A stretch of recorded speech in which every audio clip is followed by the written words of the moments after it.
sih pasti saya bilang 100% siap ya, dalam artian dari semua segi ya, dari maksudnya meskipun kan punya struktur organisasi, artinya dalam departemen ada organisasi dan itu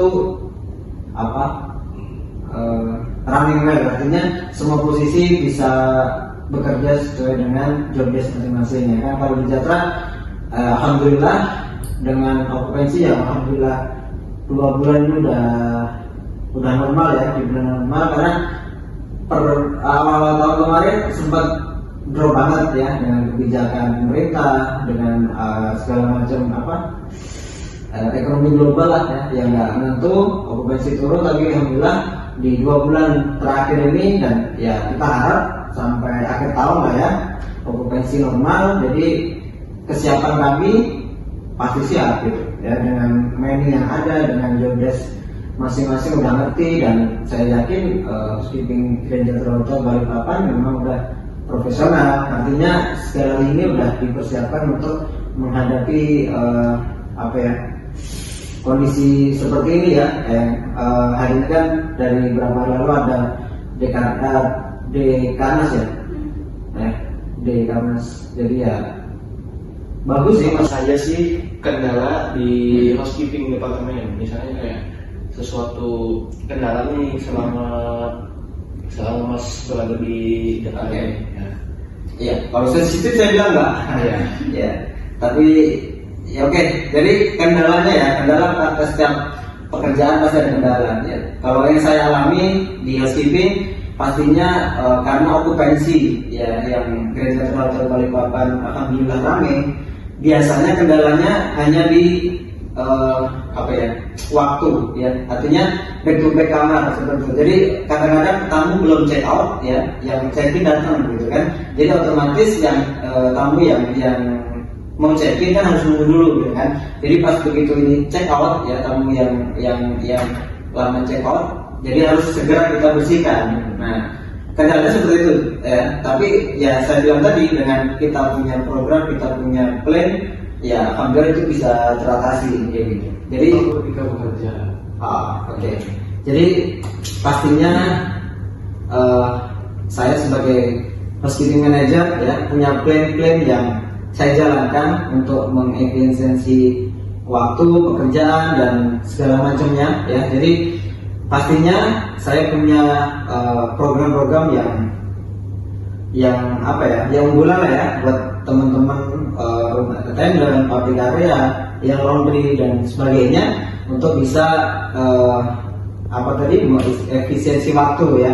Jadi ya program pertama pastinya training dan pasti saya remind selalu untuk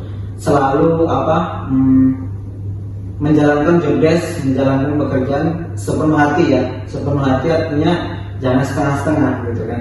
Karena suatu hal yang setengah-setengah saya yakin hasilnya juga setengah-setengah ya.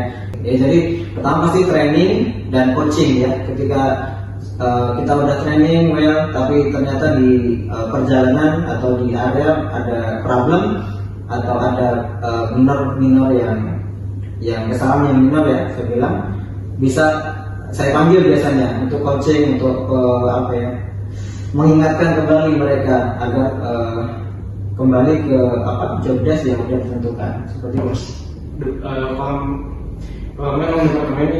Departemennya kalau di sini kita gabung dengan fitness and center ya. Jadi kayak gym seperti itu, dia satu lingkup lah gitu. Jadi masuknya departemen Japonika kalau di sini namanya.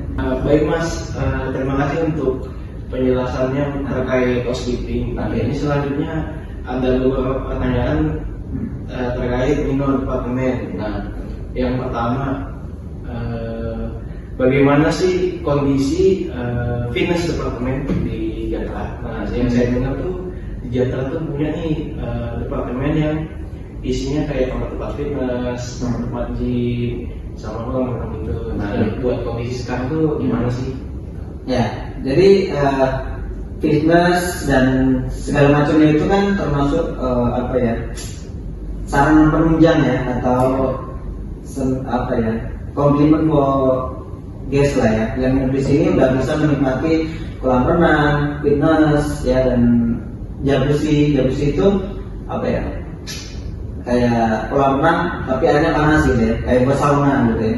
Nah, jadi itu udah include lah, jadi ketika teman-teman minum di sini udah full service lah gitu kan. Jadi mau berenang boleh, mau nge-gym boleh ya, mau sauna juga boleh di lantai atas gitu ya. Jadi itu sebagai ya, sarana penunjang lah ya, dan itu juga sangat bagus untuk event-event yang privat ya, artinya kayak ulang tahun, kayak apa ya, gathering yang apa ya, yang di dalam gitu ya. Jadi sangat cocok sekali gitu. Kalau untuk kayak orang luar gitu bisa nggak Mas?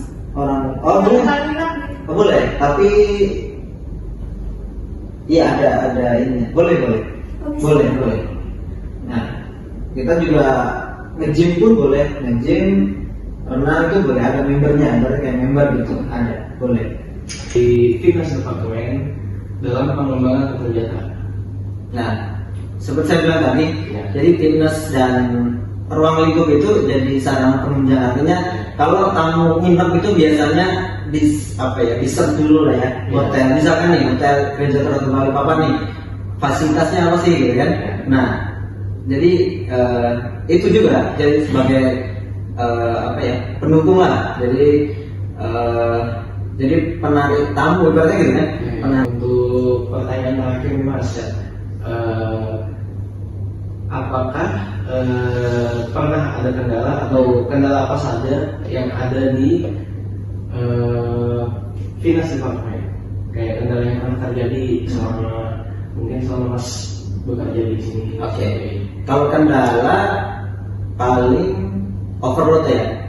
Paling overload sih kalau kendala. Jadi membagi waktu antara si pengunjung gitu kan. Kadang-kadang pengunjung hotel sama yang member tadi itu barengan ya. Artinya misalkan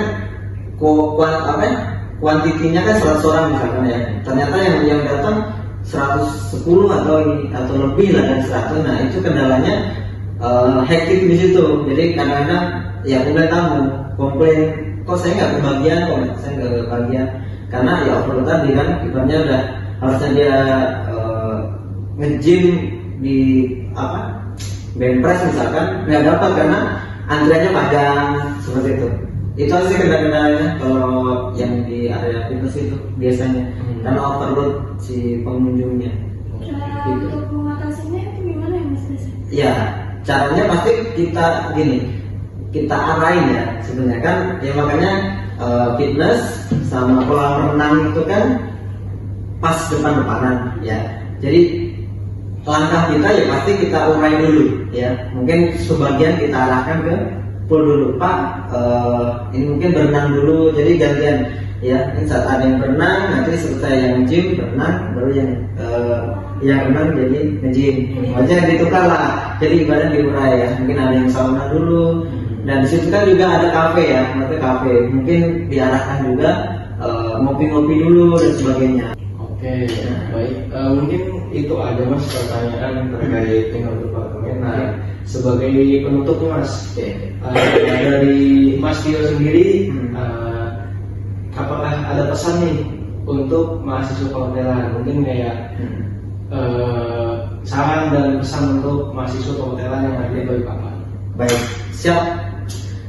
Pesannya simple ya, karena beberapa on job training yang ada gitu ya. Namanya pesan saya ya sebagai Gen Z harus kuat mental karena persaingan dunia kerja ya. Saya bilang enggak perhotelan aja, tapi ya oke lah kalau di sini perhotelan aja lah yang biar ruang lingkupnya lebih kecil, ruang perhotelan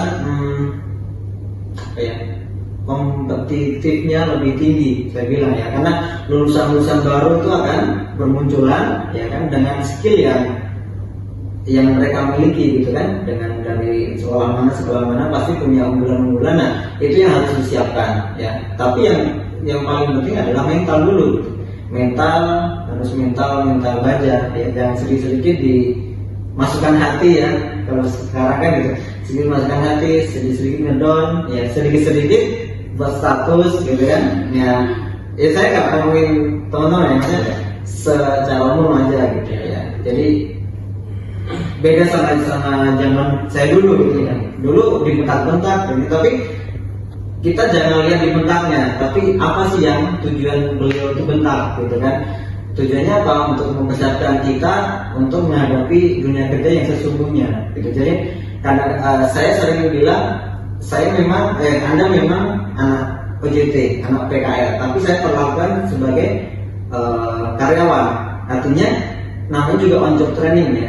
Jadi saya memposisikan Anda itu sebagai karyawan gitu kan. Jadi ya saya bentak kadang-kadang, ya saya arahin, saya coaching, ya saya perlakukan sebagai karyawan yang lain gitu kan. Jadi ya itu untuk perbekalan lah nantinya gitu ya. Jadi ketika Anda udah lulus, sudah turun kerja ya seperti itu gitu kan, terutama di dunia perhotelan ya.